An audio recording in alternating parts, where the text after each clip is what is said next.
Good morning students. BK Mishra sir की class में आप सभी का हार्दिक स्वागत है। आज का हमारा टॉपिक है हिस्ट्री के अंतर्गत एंशिएंट हिस्ट्री, जिसे बोलते हैं प्राचीन इतिहास, और उसमें हम देखने जा रहे हैं बौद्ध संगीत। क्या देखेंगे? बौद्ध संगीत। यह आपके डिफरेंट एग्जाम्स में प्रश्न पूछे जाते हैं और यह सभी एग्जाम में अति महत्वपूर्ण प्रश्नों के श्रृंखला के अंतर्गत आता है। तो आज हम देखेंगे बौद्ध संगीत, जो कि एंशिएंट हिस्ट्री का पार्ट है। चलिए देखते हैं बौद्ध संगीत।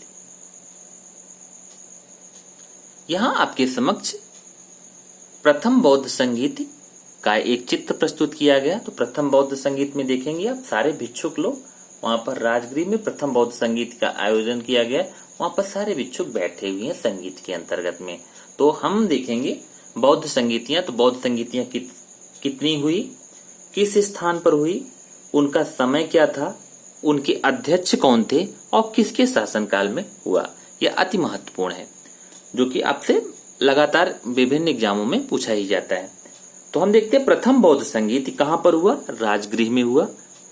और कब हुआ? 483 ईसा पूर्व में हुआ। इसके अध्यक्ष कौन थे?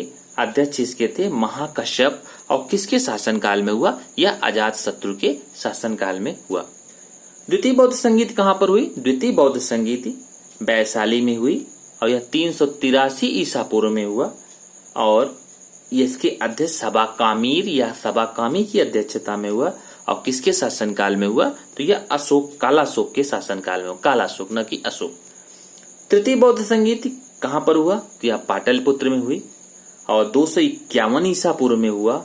और मोगल्लीपुत्र तिस्स की अध्यक्षता में हुआ। और किसके शासनकाल में हुआ तृतीय बौद्ध संगीत? पूछा जा चुका है पीसीएस के पेपर में। तो यह अशोक के शासनकाल में हुआ। जो लोग बीईओ की तैयारी कर रहे हैं उनके लिए भी अति महत्वपूर्ण टॉपिक है। बीईओ का मतलब होता है बेसिक एजुकेशन ऑफिसर, जो कि आपके पेपर होने वाले हैं। चतुर्थ बौद्ध संगीत। चतुर्थ बौद्ध संगीत कहां पर हुआ?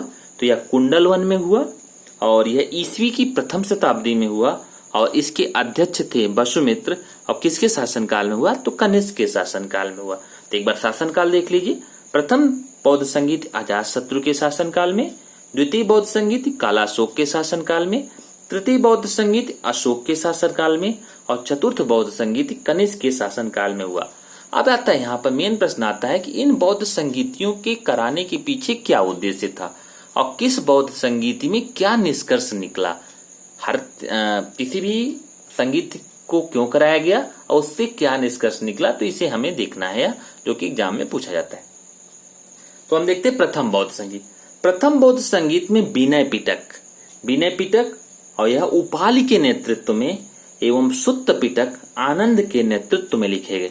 इसका मतलब जो प्रथम बौद्ध संगीत था राजगृह में 483 ईसा पूर्व में हुआ था, अजातशत्रु के शासनकाल में हुआ था। तो वहां पर विनय पिटक और सुत्त पिटक दोनों की रचना हुई थी, अर्थात वे लिखे गए थे।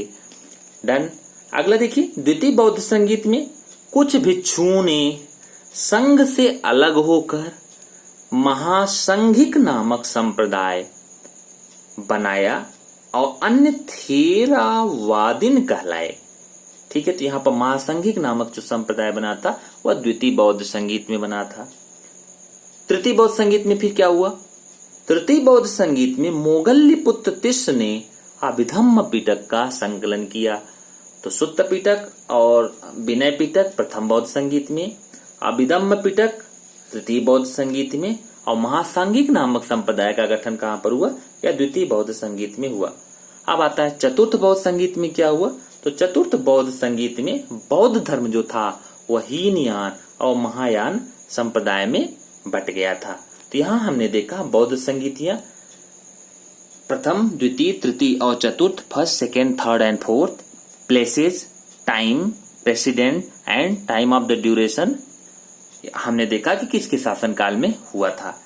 तो यह हमने देखा बौद्ध संगीत। और बौद्ध संगीतियों में जो चीजें थी, तो वहां पर बौद्ध संगीतियों को आधार बनाकर बौद्ध साहित्य लिखे गए और उसमें त्रिरत्नों का भी संकल्प आया। बौद्ध धर्म के त्रिरत्न थे, बुद्ध, धम्म और संघ। इसको भी हम आगे के वीडियो में देखेंगे।